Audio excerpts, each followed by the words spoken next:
Bismillahirrahmanirrahim. Assalamualaikum warahmatullahi wabarakatuh. Alhamdulillah, alhamdulillahi rabbil alamin, wa bihi nasta'inu ala umurid dunya waddin.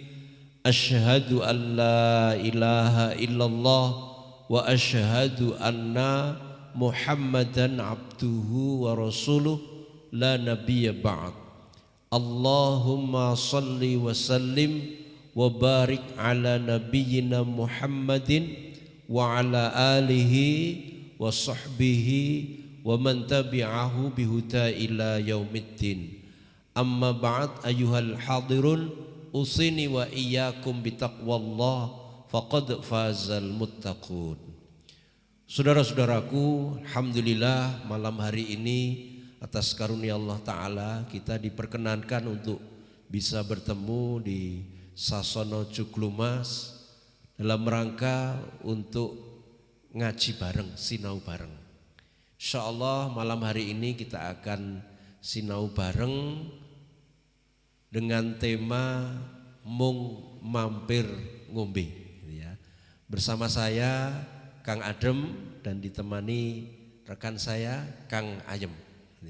Mudah-mudahan kami berdua bisa menghadirkan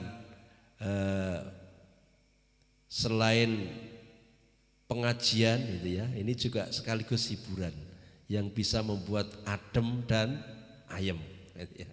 Makanya Kang Adem sama Kang Ayem, gitu ya. Baik, tema ini insya Allah nanti akan kita bawakan lagu-lagu kita yang alhamdulillah sudah kita launching, sudah kita kenalkan di alamat YouTube kita, yaitu Kang Adem Official, lagu Mung Mampir Ngombe. Bagi Bapak Ibu nanti yang berkenan untuk bisa mampir ke alamat YouTube, ya, di situ sudah ada lagu-lagunya. Mung Mampir Ngombe. Itu sebelum kita masuki pelajaran Mung Mampir Ngombe ini, kita dengarkan dulu sebuah lagu Mung Mampir Ngombe, itu ya. Monggo Kang Ayem.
Bondo dunya sing mbok duweni iku mung titipan saka pangeran, ora bakal kekal yen ora ngamal, ora ana ajine yen ditinggal mati.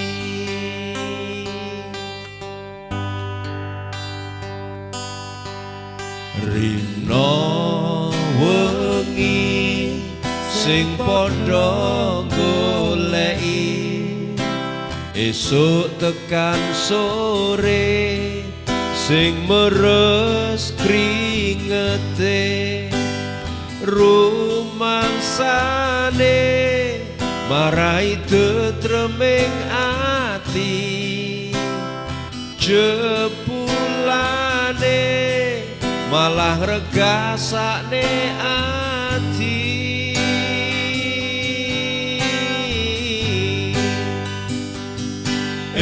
Menungso sing padha elingo urip ing donya mung mampir ngombe bekale akhirat dudu bondo donya ananging ati takwa lan ikhlas sing aman.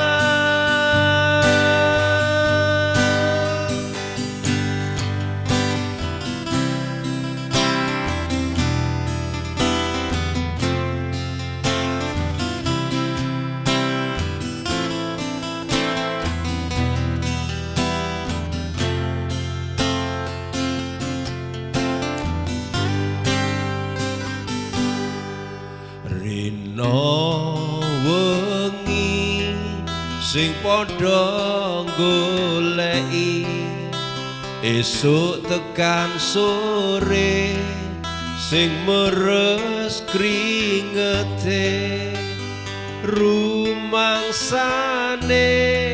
marai tentreming ati jebulane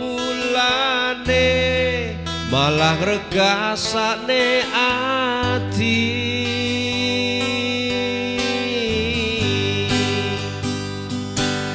Menungso sing padha elingo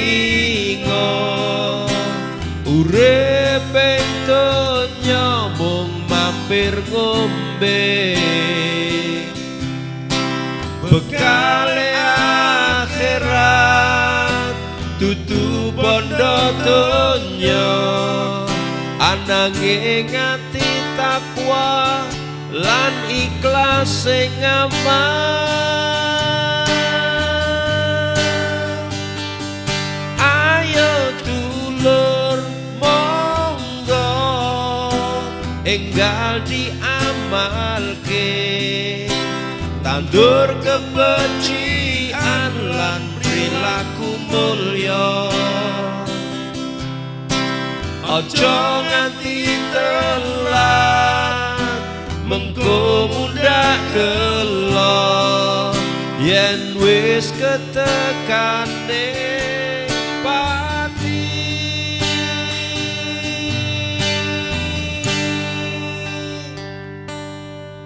Yen wis ketekane pati.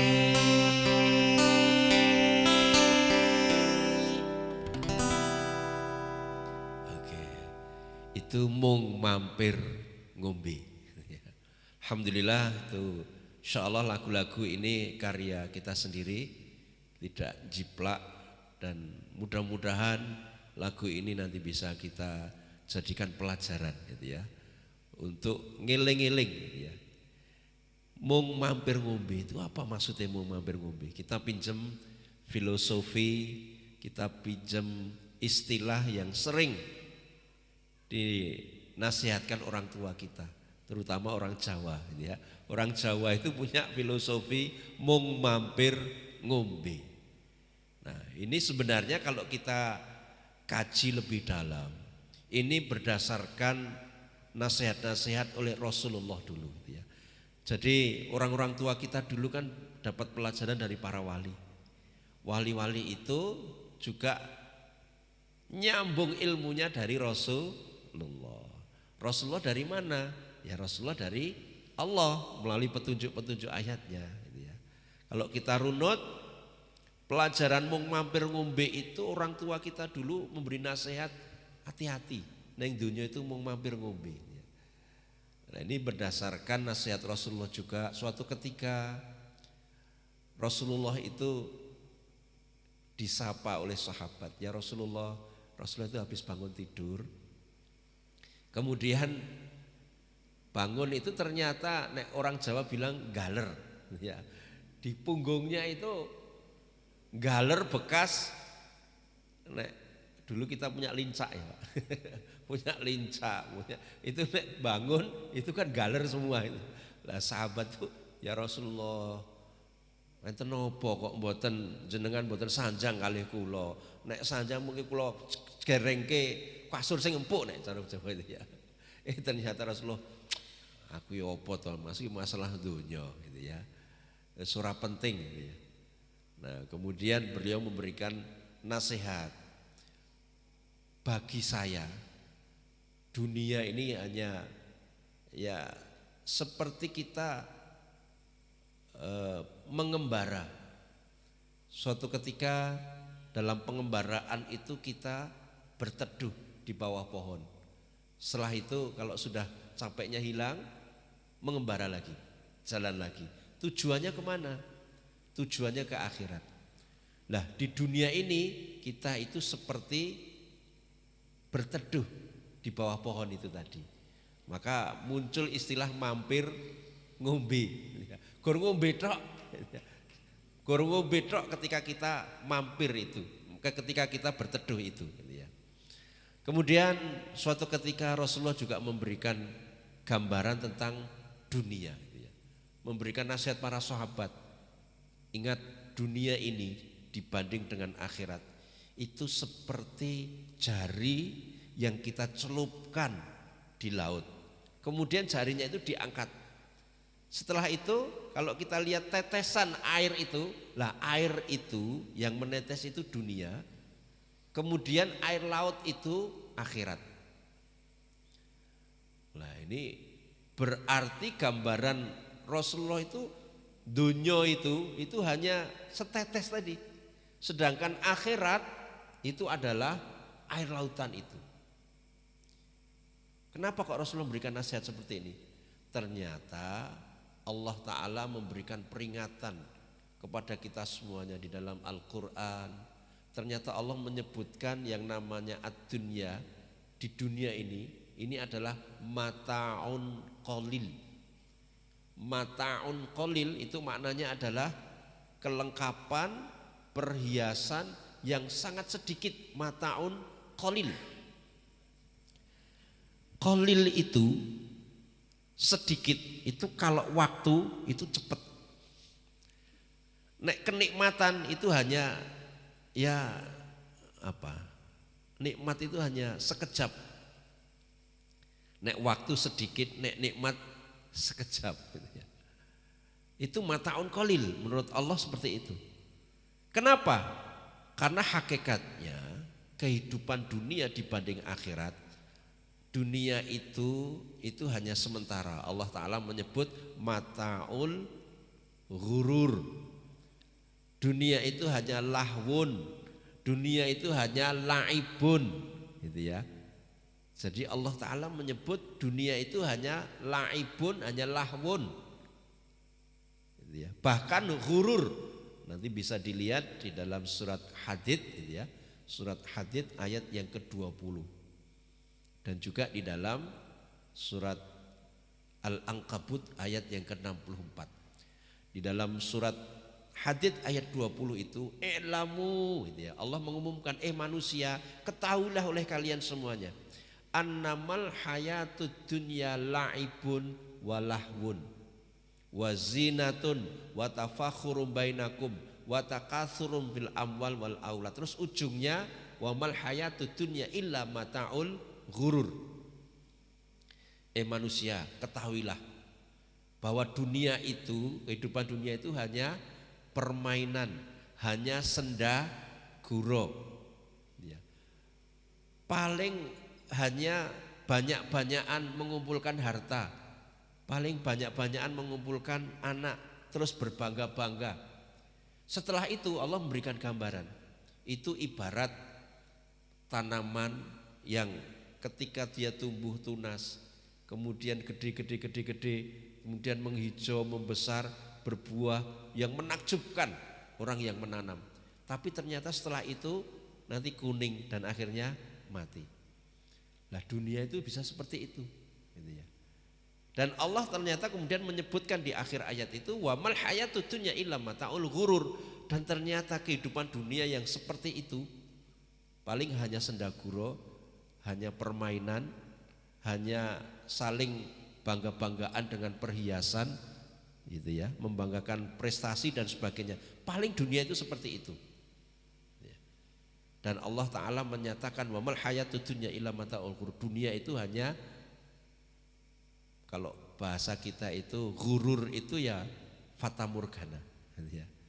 Fatamorgana itu kalau dulu kita diberi pelajaran Pak Guru, Bu Guru SD ya, ketika siang hari kita berada di jalan yang lurus apalagi aspal ya, kalau kita lihat dari jauh itu kelihatan banyak air gitu ya. Tapi ketika kita ke sana nggak ada airnya. Nah, itulah mataul ghurur, dunia itu fatamorgana gitu ya. Sehingga Allah Ta'ala menyatakan lagi di dalam surat Al-Ankabut ayat 64, surat 29 ayat 64, oleh Allah dinyatakan bahwa dunia ini lahwun wa la'ib ya. Waladarul akhirah lahiyal hayawan. Oleh Allah memang dunia itu hanya permainan, hanya sendaguro. Maksudnya apa toh nek permainan itu? Permainan itu dolanan nek orang Jawa bilang. Sing jenenge dolanan, duit nek dolanan ya ora iso dienggo tuku. Wong dolanan. Nek sepeda dolanan ya ora iso dienggo wong dolanan. Maka oleh Allah dinyatakan waladarul akhirah lahiyal hayawan. Dan kehidupan akhirat itulah kehidupan yang sebenarnya. Kehidupan yang sebenarnya itu kehidupan yang bagaimana? Kehidupan yang kenikmatannya itu tidak hanya sedikit. Kehidupan yang tidak mati lagi. Kehidupan yang tidak hanya sendaguro. Itu kehidupan yang sebenarnya. Oleh Allah dinyatakan khalidina fiha abada. Kalau kita nanti mendapatkan kenikmatan surga ya selamanya, kalau neraka ya khalidina fiha abada. Nah, dari sinilah kenapa kok muncul istilah mung mampir ngombe. Karena Rasulullah memang mengajarkan kita seperti itu. Allah Ta'ala juga mengajarkan seperti itu. Gitu ya. Maka karena dunia ini mung mampir ngombe, kita diingatkan segala sesuatu yang ada di dunia ini kita harus waspada. Meskipun benar semua manusia itu oleh Allah Ta'ala diberikan yang namanya syahwat cinta dunia. Di dalam surat Ali Imran ayat 14 dan 15. Di situ ternyata Allah mengingatkan zuyyina linnas hubbus syahawat minan nisa wal banin wal qanatiril muqantarati minadz zahabi wal fiddati wal khailil musawwamati wal an'ami wal harth dzalika mata'ul hayatid dunya. Itu ya. Dan ternyata Allah mengingatkan zuyyina linnas hubbus syahawat. Setiap manusia itu oleh Allah diberikan ilham, diberikan syahwat cinta dunia. Ya, zuyyina linnas, semua manusia tanpa kecuali. Yang normal loh ya.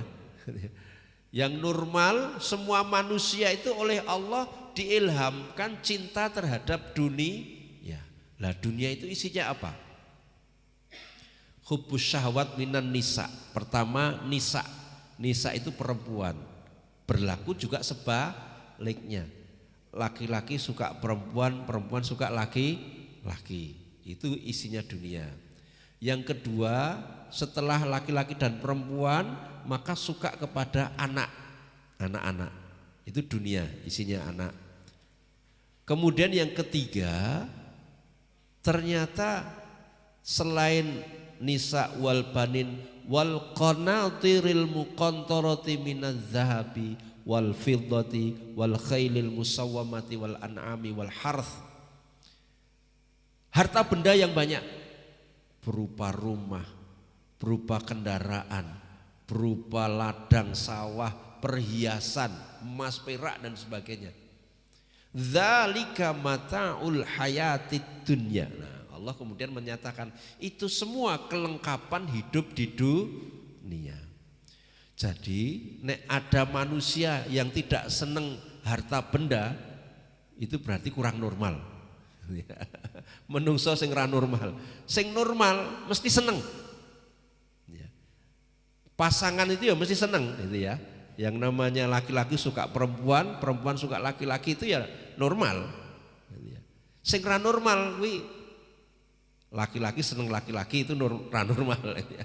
Perempuan suka perempuan, nah itu jadi nggak normal ya.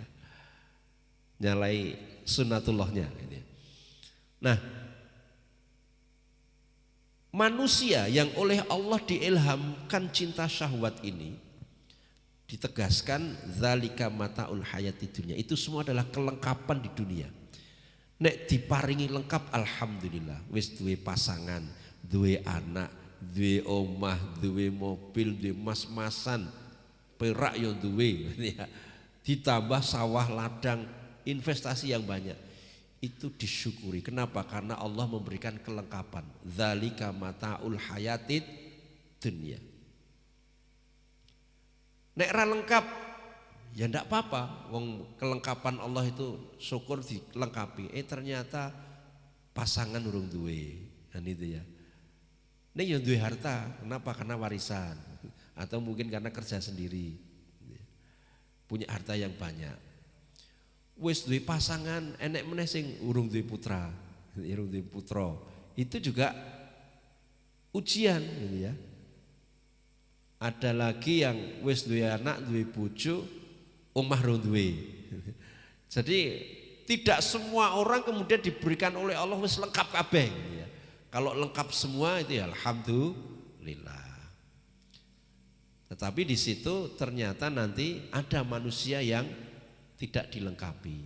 Tapi ya enggak apa-apa, itu bagian dari ujian. Maka Rasulullah Shallallahu Alaihi Wasallam karena dinyatakan zalika mataul hayatid dunya wallahu indahu husnul ma'ab. Dan di sisi Allah itu ada tempat kembali yang terbaik. Maksudnya apa ini? Jadi kalau syahwat, cinta syahwat terhadap dunia itu dikembalikan kepada Allah, itu nanti akan baik. Tempat kembali yang terbaik. Maksudnya bagaimana? Ternyata ayat berikutnya, qul hal nunabbiukum bi khairin min dzalikum. Katakanlah, Rasulullah diperintahkan untuk mengatakan, mau ndak aku kabari sesuatu yang lebih baik dari itu semuanya? Apa itu? Lilladzina taqaw 'inda rabbihim jannah. Bagi orang-orang yang takwa, maka nanti akan diberikan kehidupan di jannah. Maksudnya apa ini? Ternyata dibanding dunia itu nanti ada sesuatu yang lebih baik dari dunia seisinya itu. Apa? Yaitu bagi orang takwa nanti akan mendapatkan kehidupan yang lebih baik. Apa itu jannah? Jadi dunia dibanding akhirat itu seperti tadi, nggak ada apa-apanya sebenarnya. Akhirat itu lebih baik. Nah, di samping itu juga memberikan petunjuk ketika kita, gitu ya, mengendalikan syahwat cinta dunia itu dengan ketakwaan, maka insya Allah dunia kita nanti juga bisa menjadi serasa di surga. Wih, banter tenan. Alhamdulillah, berarti pun ngraoske surgane niki. Artinya kalau kita betul-betul bisa mengendalikan dengan ketakwaan, maka insya Allah cinta dunia kita ini nanti betul-betul akan aman. Maka kita juga punya lagu cinta dunia kan ya. Jadi cinta dunia itu nanti tidak akan merana. Jadi kalau kita nanti lengkapi dengan ketakwaan, insya Allah cinta kita dengan pasangan itu orang mengikuti syahwat, tidak mengikuti hawa nafsu, tapi betul-betul dijaga dengan ketakwaan. Bagaimana jaga ketakwaan itu? Ya kalau memang belum sah, ya jangan sampai terjadi hal-hal yang dilarang oleh Allah. Gitu ya. Kalau sudah sah, nah nanti baru dijaga dengan ketakwaan. Jaganya dengan ketakwaan itu gimana pasangan itu? Ya nanti saling mengingatkan, saling mengayomi, kan gitu ya. Kalau suami mengayomi istri, dan itu nanti di album Mencintaimu ada janji suci suami, janji suci istri. Insya Allah kita berikan pelajaran itu semuanya. Nanti kita jadikan tema tersendiri. Gitu ya. Nah, termasuk ketika nanti mencintai harta, ketika nanti dikendalikan dengan ketakwaan, maka insya Allah harta kita nanti akan menjadi harta yang barokah. Betul-betul harta yang bisa kita nikmati seperti di surga. Termasuk diuji dengan anak. Ya. Ketika nanti kita kendalikan dengan takwa, maka insya Allah diberikan ujian tentang anak kita, itu nanti bisa insya Allah lulus gitu ya. Kalau kita betul-betul bertakwa, diberi ujian anak, enek sing soleh, enek sing beling gitu ya. Itu nanti ketika dihadapi dengan sikap ketakwaan, nanti insya Allah kita akan diberikan kemudahan oleh Allah Ta'ala gitu ya. Belum lagi nanti cinta terhadap apapun yang ada di dunia ini, itu semua akan tertata ketika ada ketakwaan. Maka Rasulullah Shallallahu Alaihi Wasallam berkaitan dengan kehidupan dunia, itu ternyata Rasulullah memberi nasihat supaya kita tidak terpedaya oleh kehidupan dunia. Karena kalau orang itu terpedaya, wis orang gagas dengan ketakwaan, maka alhaakumut takatsur hatta zurtumul maqabir. Orang itu ketika sudah cinta terhadap dunia, terpedaya, maka dia akan terus menerus. Kalau Rasulullah memberikan gambaran, ketika dia punya emas sepenuh lembah, satu lembah, maka dia pasti akan pengen yang kedua lembah. Kalau sudah seperti itu, maka dia akan kepingin lembah yang ketiga. Terus menerus hatta zurtumul maqabir, orang rampung-rampung sampai menjelang kubur pun, maka dia masih haus, dia masih rakus. Nek bahasa lain namanya tomak, tamak terhadap dunia. Sampai kapan itu? Kalau nanti tidak dikendalikan dengan ketakwaan, maka bisa jadi nanti sampai menjelang kubur, sampai mau mati pun sing dieling-eling itu hartane. Gitu ya. Padahal orang mau mati itu mestinya kan persiapannya sudah betul-betul mantap. Berkaitan dengan apa? Ya tak imannya, ya takwanya, ya amalnya. Mestinya kan seperti itu. Enggak. Nanti sing dieling-eling itu cuman hartanya terus malahan. Gitu ya. Khawatir duitnya sing disimpen nang bank A, duitnya sing disimpen nang bank B, bank C. Ada lagi nanti sertifikatnya sing sak lemari terus piye. Sing dipikir itu terus nanti akhirnya. Hatta zurtumul maqabir, sehingga sampai menjelang kubur pun nanti seperti itu. Maka ini peringatan-peringatan Rasulullah. Pertama terkait dengan dunia. Kalau kondisi kita ternyata kalau di dunia ini mungkin oleh Allah diberi kelengkapan hanya sedikit, sehingga mungkin kategorinya kita miskin atau bahkan fakir, itu bagian dari ujian. Ya enggak apa-apa. Maka terkait dengan dunia Rasulullah memberikan resep. Nek masalah dunia, tontonan sing luwih ngisormu supaya kamu bisa bersyukur. Nah, kadang-kadang kita itu nek orang Jawa bilang dangak terus masalah gitu ya. Sing ditonton itu dhuwur terus. Wah, karena sing ditonton sing dhuwur, ya akhirnya wis duwe mobil, lha kae mobile luwih apik. Nah, gitu ya. Wis duwe omah, wah kae omahe luwih apik. Wis duwe siji kae peluru dan sebagainya gitu ya. Padahal harusnya itu lihatlah yang lebih bawahmu terkait dengan masalah dunia. Alhamdulillah pun jenengan paringi griya ya Allah. Alhamdulillah pun jenengan paringi mobil. Alhamdulillah ya Allah jenengan paringi sepeda motor, alhamdulillah paringi sepeda ontel. Kenapa? Karena masih banyak yang tidak beruntung, yang memang oleh Allah diberikan kondisi yang yo ora ndek pit motor, ora ndek mobil, ora ndek omah gitu ya. Kasihan gitu ya. Tapi itulah Rasulullah memberikan resep. Resepnya apa? Ya lihatlah yang lebih bawahmu supaya kamu bisa bersyukur. Lah itu semua bisa dikendalikan dengan ketakwaan. Maka kita harus sadari ternyata Rasulullah memberikan nasihat-nasihat seperti itu. Allah memberikan peringatan. Dunia itu isinya kayak ngono kuwi. Semua manusia itu memang diberikan cinta terhadap syahwat dunia.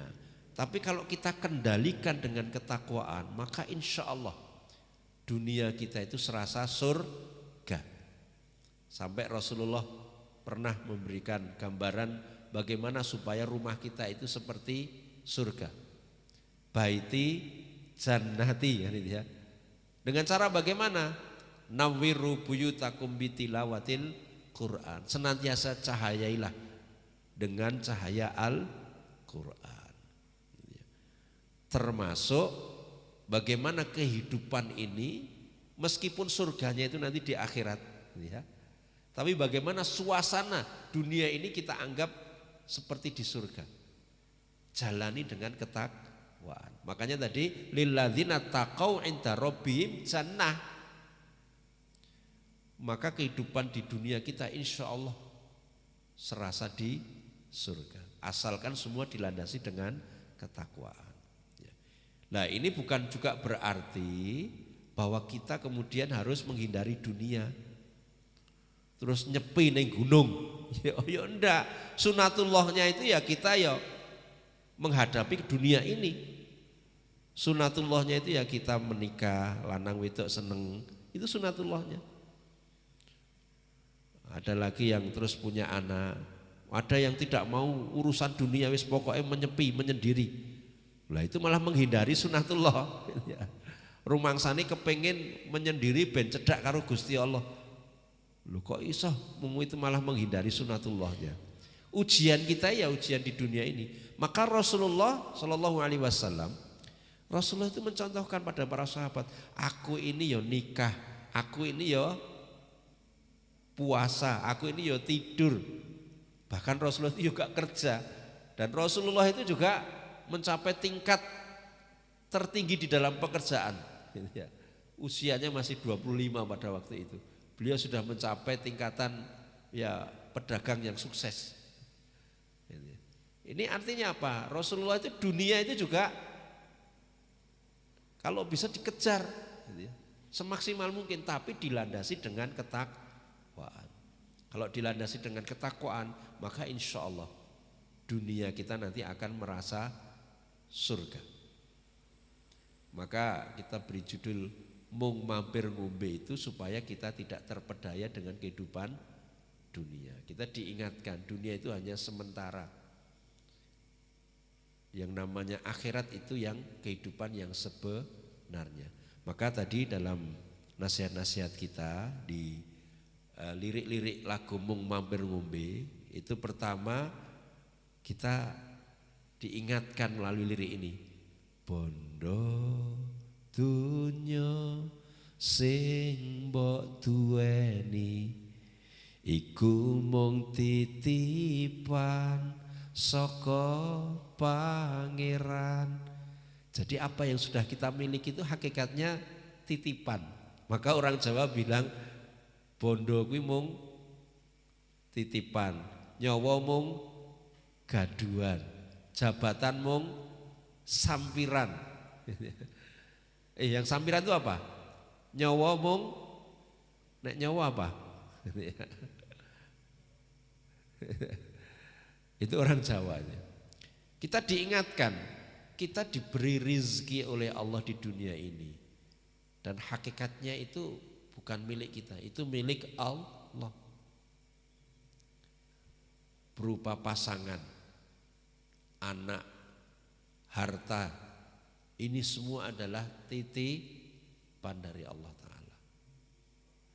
Maka bisa jadi Suatu saat titipan itu bisa diambil oleh Allah. Ya. Maka dunia itu betul-betul hanya permainan. Kita semuanya diuji. Pasangan ujian, anak ujian, harta juga ujian. Bondo dunia itu mung titipan. Kemudian ora bakal kekal yen ora ngamal. Ora ono ajine yen ditinggal mati. Apa maknanya di sini? Ora bakal kekal yen ora ngamal. Ora ono ajine yen ditinggal mati. Jadi harta yang diberikan Allah kepada kita, yang hakikatnya tadi titipan, itu sebenarnya tidak akan kekal. Gitu ya. Tidak akan kekal, tapi yang kekal itu adalah amalnya. Harta yang digunakan untuk beramal, maka itulah nanti yang akan kekal. Harta yang kita cari, harta yang ada di dunia ini, itu nanti kita tinggal. Tapi yang kekal adalah yang kita amalkan. Terus ora ono ajine jane, nek wis ditinggal mati. Nah, ini kita diingatkan bahwa apapun yang ada di dunia ini, dalam surat 28 ayat 77, itu dalam surat Al-Qasas ayat 77, Allah ternyata mengingatkan, wabtaghi fima ataqallahu daral akhirah wala tansa nasibaka minad dunya. Carilah pada apa yang sudah diberikan Allah kepadamu itu untuk akhirat. Jadi yang sekarang diberikan Allah pada kita, bagaimana supaya bisa menjadi sarana untuk mendapatkan akhirat. Sekarang yang diberikan pada kita apa toh?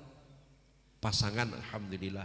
Bagaimana supaya kita punya pasangan ini bisa menjadikan kita itu nanti untuk bisa di akhirat bahagia. Kita punya anak, itu juga kita cari untuk mendapatkan akhirat yang bahagia, termasuk harta. Jadi wabtaghi fima ataqallah, carilah itu ya, pada apa yang sudah diberikan Allah padamu itu darul akhirah, supaya nanti bisa menjadi sarana untuk mendapatkan akhirat. Wala tansa nasibaka minad dunya. Tapi memang Allah juga mengingatkan, tapi jangan lupakan bagian di duniamu. Nah, inilah ora ono ajine yen wis ditinggal mati. Ini artinya juga meskipun gitu ya, meskipun kita mungkin saja sudah sadar, oh ternyata ora ono ajine. Itu ya Rasulullah suatu ketika, ini ada sahabat yang menyatakan, ya Rasulullah, saya itu punya harta yang banyak. Bagaimana kalau itu saya infakkan semuanya? Rasulullah ternyata, ojo mbok infake kabeh. Kamu kan masih punya anak-anak, kamu masih punya istilahnya ahli waris gitu. Ojo mbok infake kabeh. Nek sepalih pripun ya Rasulullah? Ojo. Akhirnya yang diperbolehkan itu kalau tidak keliru hanya seperempat atau lebih sedikit dari itu. Supaya apa? Wala tansa nasibaka minad dunya, itu kamu masih punya dunia, anak putumu itu jek butuh gitu ya. Maka dalam Al-Qur'an itu kita diingatkan Allah jangan meninggalkan, ya kalau bisa kita meninggalkan itu generasi yang kuat. Generasi yang kuat itu kuat apanya? Ya kuat imannya, ya kuat dunianya, kuat zahirnya, kuat batinnya. Gitu ya. Karena mukmin yang lebih kuat itu lebih dicintai oleh Allah dibanding yang lemah. Gitu ya. Meskipun semua ada kebaikan, tapi lebih baik lagi kalau mukmin itu kuat. Ya kuat imannya, ya kuat fisiknya, ya kuat dunianya, gitu ya. Kuat akhiratnya. Gitu ya. Maka Rasulullah Shallallahu Alaihi Wasallam mengingatkan hal seperti itu. Jangan semuanya, tapi wala tansa nasibaka minat dunia. Meskipun itu untuk mendapatkan akhirat, tapi jangan semuanya. Nah, makanya dalam rumusan fikih itu kan minimal harta itu kan kita zakati, maka dirumuskan berapa? 2,5%. Itu kan secara fikih ya, secara fikih ya standarnya seperti itu. Tapi kalau memang mau lebih, ya enggak apa-apa, lebih baik gitu ya. Jadi ketika kita ada kelebihan di dalam pembayaran zakat mal itu lebih baik. Makanya ada sebagian saudara-saudara kita itu yang sampai mewajibkan dirinya gitu ya. Itu 10%. Nah itu tambahan gitu ya, tambahan. Yang wajibnya itu 2,5%. Nah ini yang perlu kita pahami. Harta ora bakal kekal gitu ya, nek ora ngamal. Ora ono ajine yen wis ditinggal mati. Nah kemudian rino wengi sing padha goleki. Rino wengi sing padha goleki. Kalau orang itu sudah terpedaya oleh kehidupan dunia, maka siang malamnya itu ya ujung-ujungnya ya untuk mencari dunia. Kemudian esok tekan sore sing meres keringete. Rumangsane itu bisa marai tentreming ati. Jebulane malah ngrekasane hati. Ingat ketika orang itu meskipun sudah meres keringete tadi ya. Rino wengi esok sore ya. Orang sudah terpedaya oleh kehidupan dan dunia. Rumangsane itu marai tentreming ati. Jebulane malah ngrekasane hati. Dan fakta membuktikan itu ya.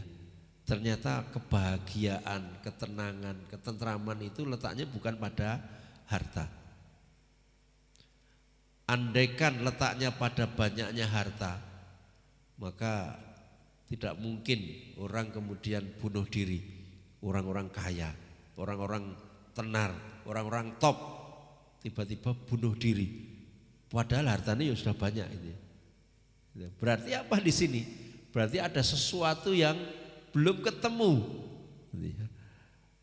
Rumangsane nek duite wis akeh terus tentrem. Padahal ternyata malah ra iso turu.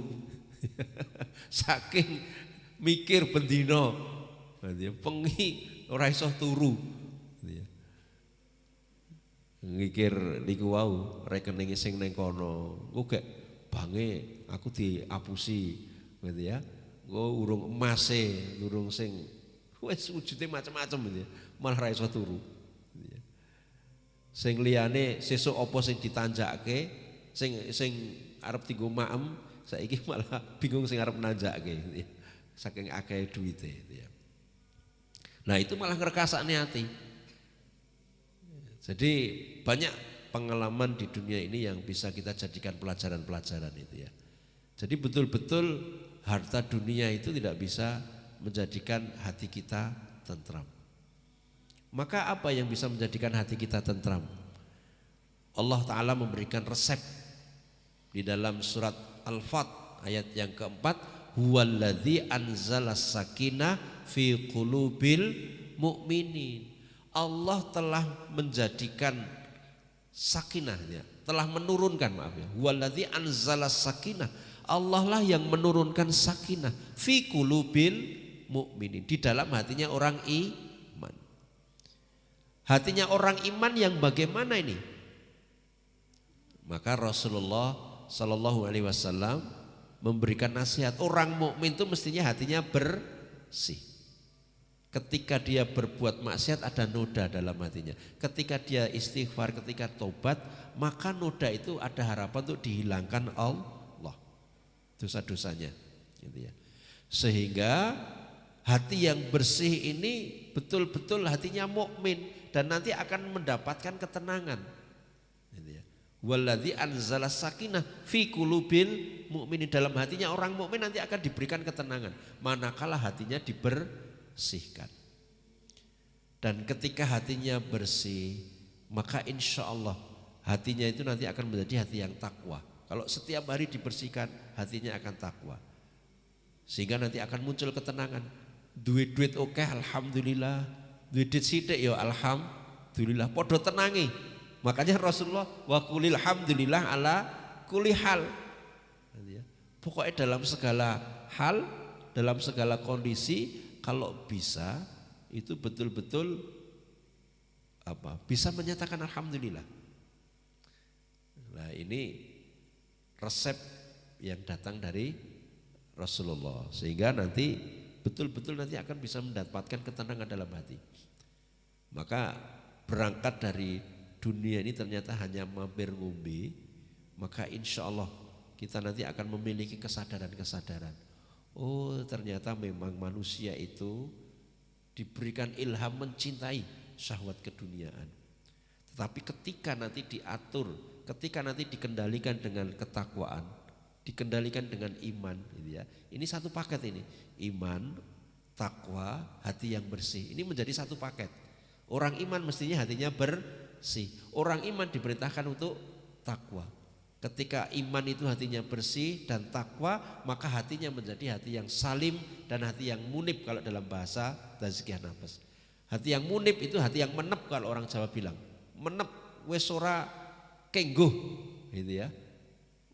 Wis ora kepinginan ora ya, itu menep artinya. Hati yang menep. Kalau hatinya sudah menep, maka hatinya akan senantiasa bersih, bercahaya. Maka insya Allah dia akan betul-betul menempatkan dunia itu pada proporsinya.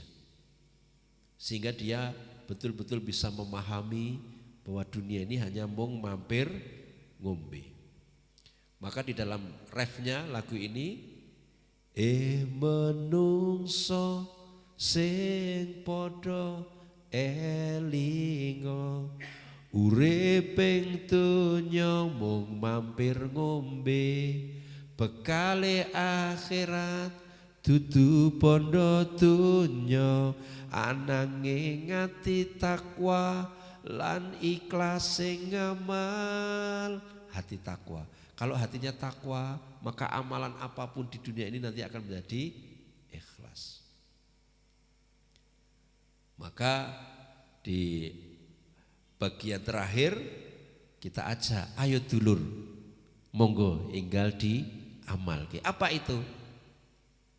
Bagaimana ada ketakwaan dalam hati kita, bagaimana keikhlasan dalam hati kita, sehingga nanti insya Allah dunia itu betul-betul kita sadar, oh ternyata hanya mampir ngombe, ternyata hanya sementara. Dunia itu betul-betul hanya kecil, kenikmatan itu hanya sedikit. Ayo enggal diamalke. Apa itu? Tandur kebencian, perilaku mulya. Kalau hatinya takwa, hatinya ikhlas, maka kebaikan-kebaikan nanti akan muncul, gitu ya. Dan akhirnya perilakunya nanti mulya, akhlaknya akan mulia. Ojo nganti telat mengko ndak gelo yen wis ketekan pati. Jadi ojo sampai kita itu terlambat nanti.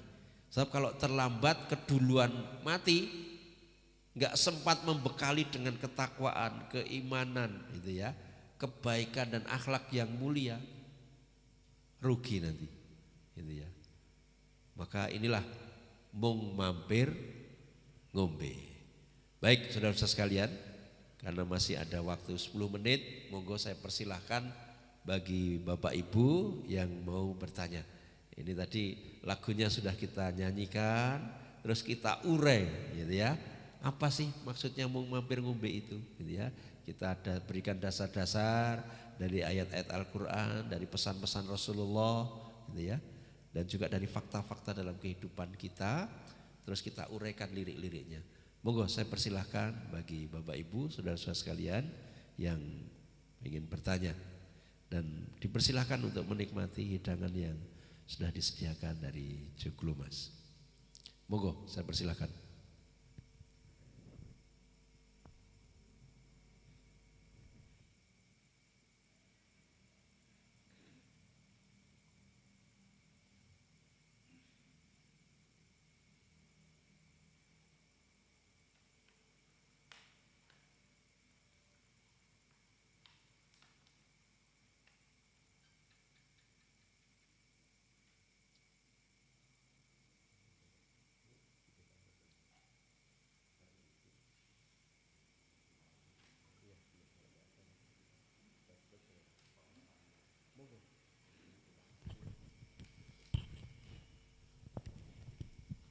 Oke, Assalamualaikum warahmatullahi wabarakatuh, Kang. Oke, ini saya mau tanya, Kang. Ya, ini sebenarnya juga apa ya?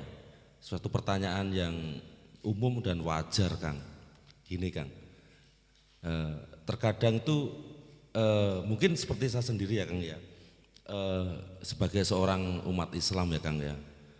Terkadang manusiawi ya, ketika kita melihat orang lain bisa gini, bisa gini, bisa gini, padahal kita sebagai orang Islam juga 5 waktu ya sebisa mungkin kita maksimalkan, umpamane iso dalam Islam juga ada istilah bersedekah, Kang ya.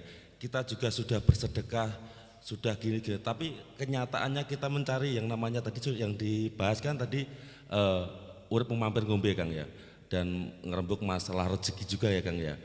Terus kenapa yang kita dapat itu standar-standar aja gitu loh, Kang. Sedangkan kalau di luar sana wong kae jane ya ora salat tapi kok ya golek rezeki kok ya mung semulur wae.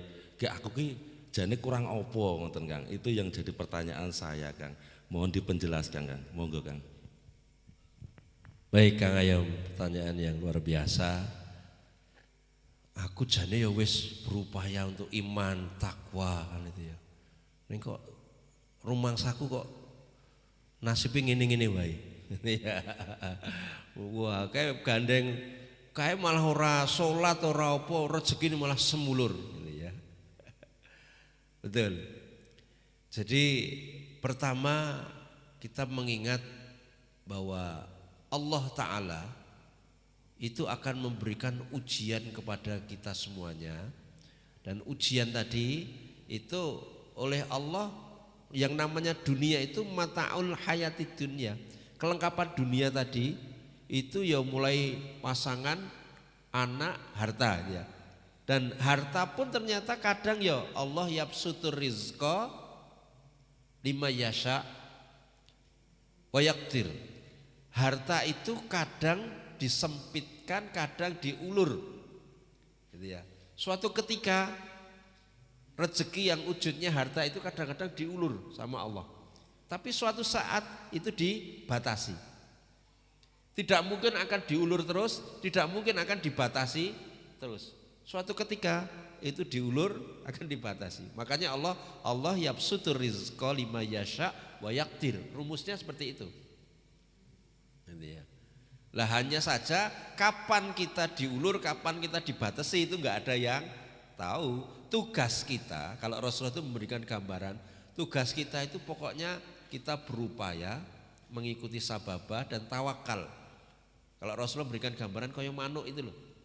Setiap pagi kan itu toh, dari sarang itu dia terbang. Orang ngerti arep nyambut gawe ning endi. Nek menungso kan nek cetrone kadang nyambut gawe ning kene. Kalau burung itu kira-kira mau cari makan di mana? Wes pokoknya mabur. Lu nek gambaran. Tapi ternyata pulang juga bawa makanan untuk anak-anaknya juga. Nah, kadang kita diberi gambar itu kayak burung. Itu berarti kan bagaimana tawakalnya itu seperti itu. Nah, kalau kita sudah mendapatkan itu, maka syukuri. Itulah karunia rezeki. Lah bagaimana dengan orang lain? Wong liya kok rezekine akeh men kan itu ya. Nah, ini sebenarnya ada lagu kita namanya Wang Sinawang. Nanti judul berikutnya insya Allah kita banyak Wang Sinawang. Kenapa? Intinya begini, manusia itu karena memang dunia itu fata morgana tadi. Salah satu bentuk fata morgananya itu sesuatu yang kita lihat kita enak banget. Padahal ternyata nek dirasake urung tentu. Wah, kayak numpak mobil Mercy enak banget itu. Padahal saya numpak mobil Mercy itu mumet. Utangnya ternyata ya oke. Anaknya beling, bojone beling ya kan. Kan kita nggak ngerti. Makanya dunia itu wang sina wang. Wang sinawang kan. Bahkan justru kalau itu ya ada rumus juga kan. Surat 17 ayat yang ke-18 dan 19. Man aradad dunya wa zinata, siapa yang menginginkan kehidupan dunia dan seisinya. Ya. Nek gor kepengin dunya dan seisinya yuwafi ilaihim a'malahum. Oleh Allah nanti akan disempurnakan semua upayanya.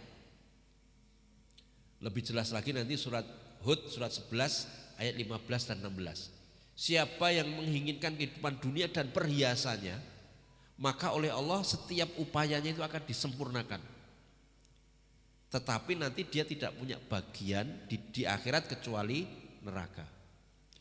Jadi ada orang yang oleh Allah nek cara Jawa itu diujo. Wis apa wae upayane dadi. Kenapa? Karena dia kepinginnya hanya dunia.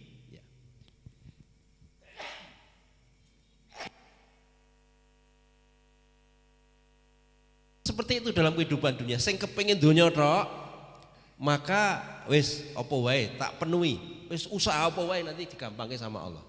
Tapi nanti di akhirat dia tidak punya bagian. Maka oleh Allah kamu jangan takjub, fala takjub dengan harta mereka, dengan kesuksesan mereka. Orang iman itu dididik oleh Allah, jangan takjub. Bisa jadi itu menjadi sarana nanti untuk azab. Makanya Wang Sinawang tadi ketoke duwe duit sak nyun sewu sak triliun, 3.000 triliun.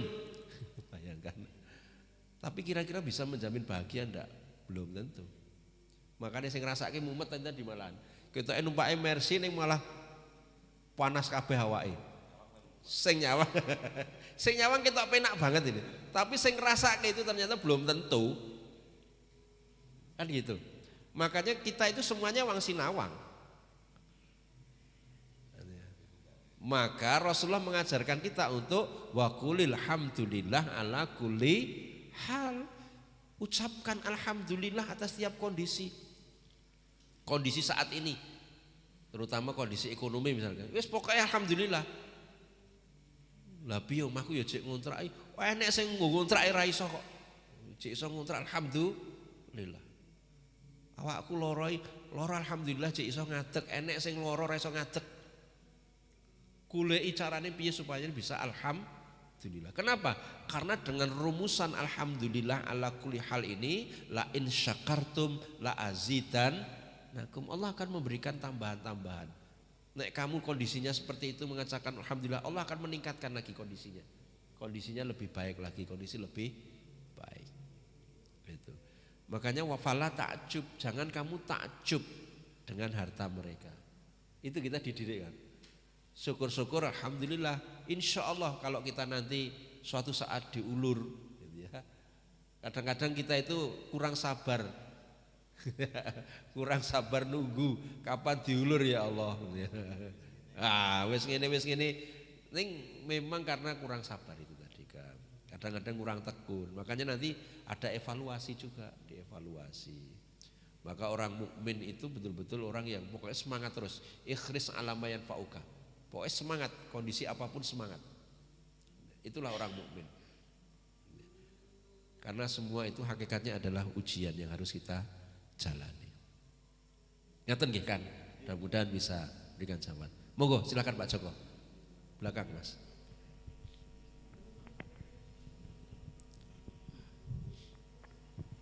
Assalamualaikum warahmatullahi wabarakatuh. Waalaikumsalam warahmatullahi wabarakatuh. Tat saya mau tanya Tat. Orang mengakui beragama Islam tetapi tidak sholat, nanging perbuatannya baik sekali, membantu sosial semuanya baik. Neng ora sholat, nah itu kalau menurut Islam bagaimana Tat? Mohon penjelasan. Terima kasih. Oke. Jadi dalam pandangan Islam, orang baik itu baik menurut siapa? Dan itu ya, baik menurut manusia belum tentu baik menurut Allah. Gitu ya. Contohnya begini, sebaik apapun di hadapan manusia, tapi ternyata belum tentu di hadapan Allah itu bernilai. Kadang-kadang Allah memberikan gambaran orang kafir itu amalan mereka itu seperti seperti debu yang berterbangan nanti. Apapun yang dilakukan itu nanti di akhirat itu seperti debu yang berterbangan. Artinya apa? Tidak punya nilai. bagi Allah. Meskipun di hadapan manusia baik, tapi penilaian kita itu bukan, nanti yang menilai bukan manusia. Penilaiannya itu di hadapan Allah. Antar manusia tidak bisa menilai. Di dunia mungkin bisa menilai. Iki apik menurut manusia. Jangankan orang yang tidak beriman. Orang iman saja, awalnya iman, tapi kalau amalnya tidak ikhlas, amalnya riak, ternyata juga bisa lenyap. Gitu ya. Terbukti suatu ketika Rasulullah memberi nasihat kepada sahabat Abu Hurairah. Sahabat Abu Hurairah menceritakan pada penduduk Yaman karena ditanya, "Ya Syekh, tolong ceritakan pada kami nasihat Rasulullah yang diberikan kepadamu." Terus disampaikan, aku dinasihati Rasulullah, besok di akhirat itu ada orang yang punya amalan-amalan utama tapi ternyata oleh Allah dianggap dusta. Apa itu ya Rasul? Apa itu ya Syekh? Pertama, di dunia dia itu punya amalan mati syahid. Mati syahid itu berarti perang dan mati, benar-benar mati. Orang mungkin menganggap mati syahid secara zahir. Tapi ternyata ketika di akhirat dihisap sama Allah, fulan ternyata kamu dusta, kamu berbuat itu bukan untukku, tapi untukmu sendiri supaya kamu disebut pahlawan, orang bilang, supaya kamu disebut orang yang kuat. Yang kedua, ada orang yang aktivitasnya itu belajar mengajar Al-Quran terus. Di akhirat ternyata dihisap, fulan ternyata kamu juga dusta, itu bukan untukku itu, tapi untukmu sendiri supaya kamu disebut orang yang alim, orang yang pinter, orang yang terpandang. Niatmu ternyata itu.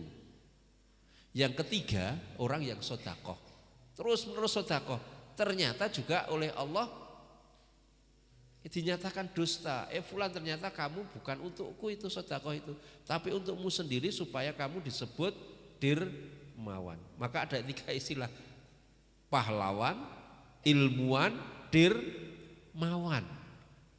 Ternyata meskipun di dunia itu dia orang iman toh, tapi amalnya seperti itu ternyata oleh Allah dianggap dusta kok.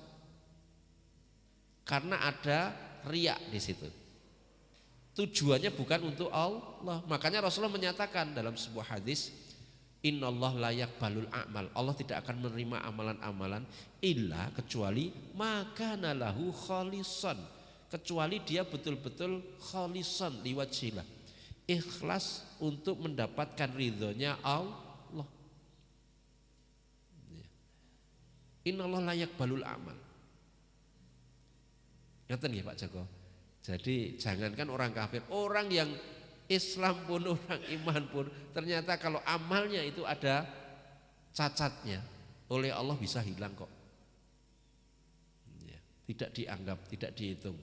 Makanya surat Kahfi ayat 103 sampai 106, Qul hal nunabbi'ukum bil akhsarina a'mala.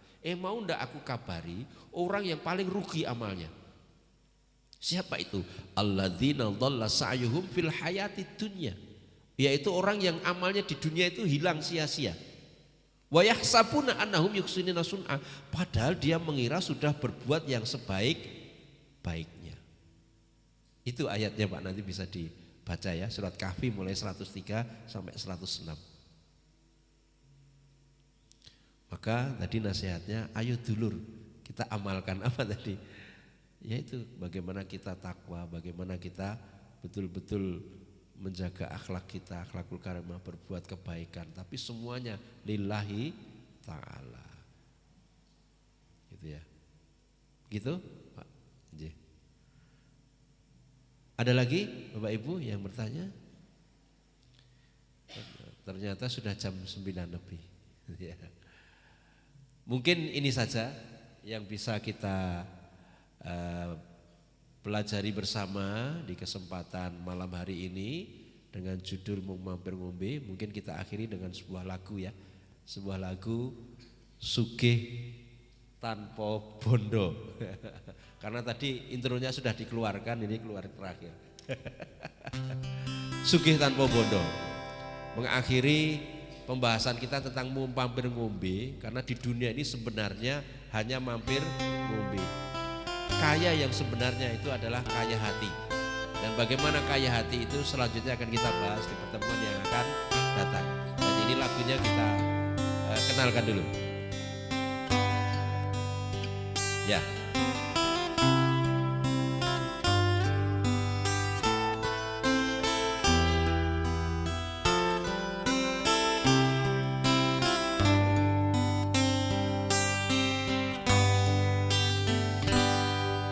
Sopo sing ngerti hakikate sugih, ana sing jawab akeh bondo donya, ana sing jawab duweni kuwasa, ana maneh duwe lemah lan raja kaya.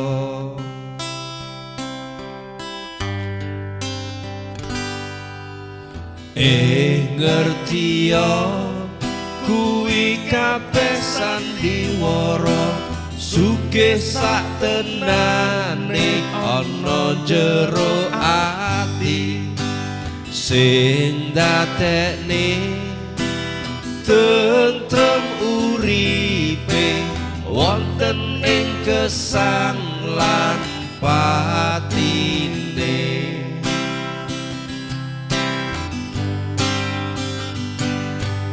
Sugih bondo donya bisa wae sengsara, duweni kuwasa bisa cilaka, akeh lemah lan raja kaya, saya bisa nglalekno.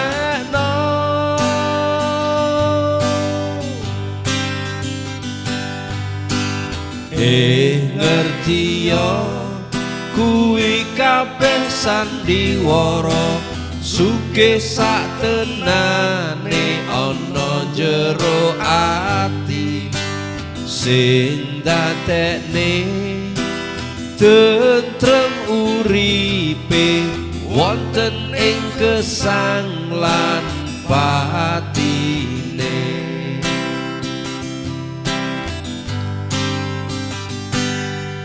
Sugih bondo donya bisa wae sengsara, duweni kuwasa bisa cilaka, akeh lemah lan raja kaya, saya bisa nglalekno.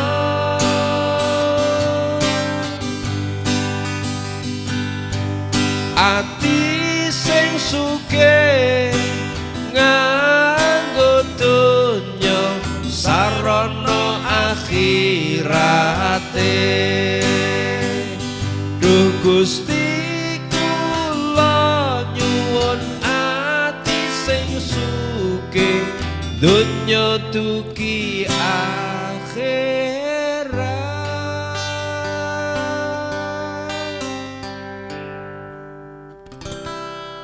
Itulah Bapak Ibu, mari kita mohon pada Allah Ta'ala, mudah-mudahan kita diberikan sugih tanpa bondo, yaitu sugih hati. Hati yang ada ketakwaan, hati yang ada iman, hati yang senantiasa dibersihkan. Insya Allah hati kita akan menjadi hati yang kaya. Karena menurut Rasulullah, laisal ghina bikathratil arad. Yang namanya kaya itu bukan kaya harta, tapi kaya hati.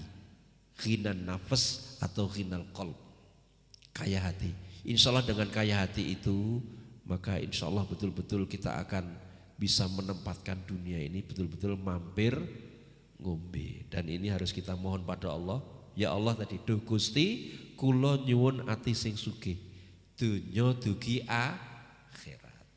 Mudah-mudahan kita dimudahkan oleh Allah Ta'ala untuk memiliki hati yang kaya, sehingga nanti bisa menempatkan dunia ini bisa mung mampir ngombe. Amin Allahumma amin. Dari saya Kang Adem dan juga dari Kang Ayem, mudah-mudahan bisa memberikan hal yang bermanfaat untuk kita semuanya. Ada hal yang kurang berkenan mohon dimaafkan, ada kelirunya insya Allah kita revisi di lain kesempatan. Kita akhiri taklim pada malam ini dengan bacaan hamdalah. Alhamdulillahirabbil alamin. Subhanakallahumma rabbana wa bihamdik asyhadu an la ilaha illa anta astaghfiruka wa atubu ilaik. Assalamualaikum warahmatullahi wabarakatuh.